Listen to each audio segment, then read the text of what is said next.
வணக்கம் நண்பர்களே, எல்லோரும் நலமாக இருக்கீங்கன்னு நினைக்கிறேன். ஸோ இன்றைக்கி நம்ம ஒரு வித்தியாசமான ஒரு விஷயத்தை தான் பார்க்க போகிறோம். அதாவது grubworm பற்றி தான் பார்க்க போகிறோம்.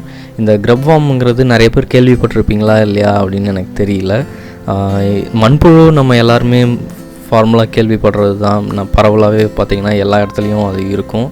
ஆனால் இந்த grubworm மோஸ்ட்லி நிறைய நாள் மக்கறதுக்காக கொட்டி வச்சுருக்கிற அந்த உரம்லாம் ரெடி பண்ணுறதுக்காக கொட்டி வைக்கிறோம் இல்லையா, அந்த மாதிரி இடத்துல தான் அது உருவாகும். அதுலேயும் குறிப்பாக இந்த மாட்டு சாணம் இருக்கிற அந்த மாதிரி பகுதியில் தான் அது வரும். மாட்டு சாணம், அப்புறம் இந்த தழையெல்லாம் வெட்டி போட்டு நம்ம உரமாக ரெடி பண்ணணும் அப்படின்னு ரொம்ப நாள் போட்டு வச்சுருக்கிறோம் இல்லையா, அந்த மாதிரி இடத்துல தான் அது வரும். இதை எங்கள் ஊரில் கோட்டாம்புழு அப்படின்னு சொல்லுவாங்க. உங்கள் ஊரில் என்ன கூப்பிடுவாங்க அப்படின்னு எனக்கு தெரியல. ஸோ உங்கள் ஊரில் என்ன சொல்லுவாங்களோ அதை கமெண்ட் பாக்ஸில் கமெண்ட் பண்ணுங்கள். ஸோ இந்த grubworm உண்மையிலே நல்லதா? இது மண்ணில் இருக்கலாமா? செடிகளுக்கு எந்த ஒரு பாதிப்பும் இருக்காதா அப்படின்னு கேட்டிங்கன்னா அதுக்கு பதில் சொல்கிறது கொஞ்சம் கஷ்டமான விஷயந்தான். சொல்லப்போனால் I am the hero and the villain அப்படிங்கிற அந்த டைலாக்கு ஏற்ற மாதிரி தான் இருக்கும்.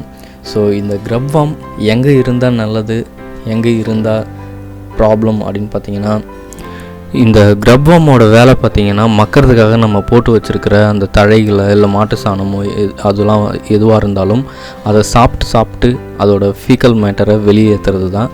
அதை மைக்ரோ ஆர்கானிசம்ஸ் மக்க வச்சு நமக்கு உரமாக தரும். ஸோ இந்த grubworm எங்கெல்லாம் இருக்குதோ அந்த மாதிரி உரம் ரொம்ப பக்காவான உரமாக இருக்கும் செடிகளுக்கு. அதனால் அந்த grubworm உரத்தில் இருக்கிற வரைக்கும் நமக்கு எந்த பிரச்சனையுமே இல்லை. ஸோ இந்த grubwormோட லைஃப் சைக்கிள் ஷார்ட்டாக பார்த்திங்கன்னா, இது ஃபஸ்ட்டு முட்டை இருக்கும், அதுக்கப்புறம் லாபா வரும், அதன் பிறகு அது பியூப்பாவாக மாறும், அதுக்கப்புறம் பார்த்திங்கன்னா அது beetle வண்டாக மாறிடும். ஸோ இந்த 4 ஸ்டேஜஸ் தான் இதுக்கு. ஸோ லாவாவாக இருக்கிற வரைக்கும் நமக்கு எந்த பிரச்சனையும் இல்லை. அது பீட்டில் அதாவது வண்டாக மாறும்போது தான் நமக்கு பிரச்சனையே ஆரம்பிக்குது. செடியில் இந்த வண்டுகள் சாப்பிட ஆரம்பிச்சிடும். ஸோ இந்த grubworms உரத்தில் இருக்கிற வரைக்கும் பிரச்சனை இல்லை. செடிகளுக்கு போயிடுச்சு, வண்டா மாறி செடிக்கிட்ட போயிடுச்சு அப்படின்னு சொன்னால் கண்டிப்பாக பெரிய பிரச்சனை. செடி எல்லாத்தையும் சாப்பிட ஆரம்பிச்சிடும். இதை எப்படி கட்டுப்படுத்துவாங்கன்னு பார்த்தீங்கன்னா, முன்னாடிலாம் இந்த நாட்டுக்கோழிகளை நிலத்தில் விட்டுருவாங்க. இல்லைனா பறவைகள் அந்த மாதிரி வார்ம்ஸ்லாம் சாப்பிட்டு போயிடும், இல்லை பூச்சிகளை சாப்பிட்டு போயிடும். ஸோ இதுதான் ஃபுட் லைஃப் சைக்கிள். இந்த பூச்சிகள் பார்த்திங்கன்னா இந்த மாதிரி செடி தழைகளை சாப்பிட்டு வளருது. அந்த பூச்சிகளை இந்த பறவைகள், கோழிகள் இதெல்லாம் சாப்பிடுது. அந்த பறவைகளையும் கோழிகளையும் மனுஷன் அடித்து சாப்பிட்றான்.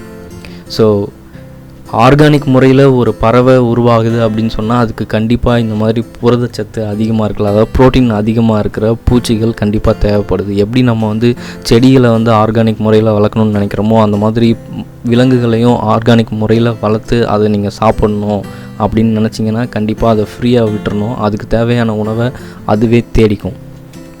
ஸோ நம்ம ஆக்சுவல் டாப்பிக்லேருந்து ரொம்ப விலகி வந்துட்டோம்னு நினைக்கிறேன். So coming back to the point, இந்த grubworms மண்ணில் இருந்தால் நல்லதா கெட்டதா அப்படின்னு பார்த்தீங்கன்னா, உரத்தில் இருக்கிற வரைக்கும் நல்லது. செடிக்கு வண்டுகளாக மாறி போயிடுச்சு அப்படின்னு சொன்னால் பேராபத்தை விளைவிக்கும்.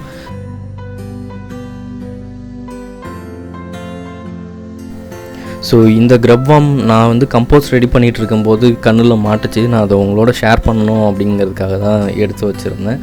ஸோ நானும் க்ரோ பேக்கில் நிறைய செடிகள்லாம் வளர்த்துட்ருக்கேன். எல்லாமே பக்காவாக வளர்ந்துக்கிட்டு இருக்கு. நான் நிறைய அப்டேட்ஸ் உங்களுக்கு கொடுக்குறதுக்காக வெயிட் பண்ணிகிட்ருக்கேன்.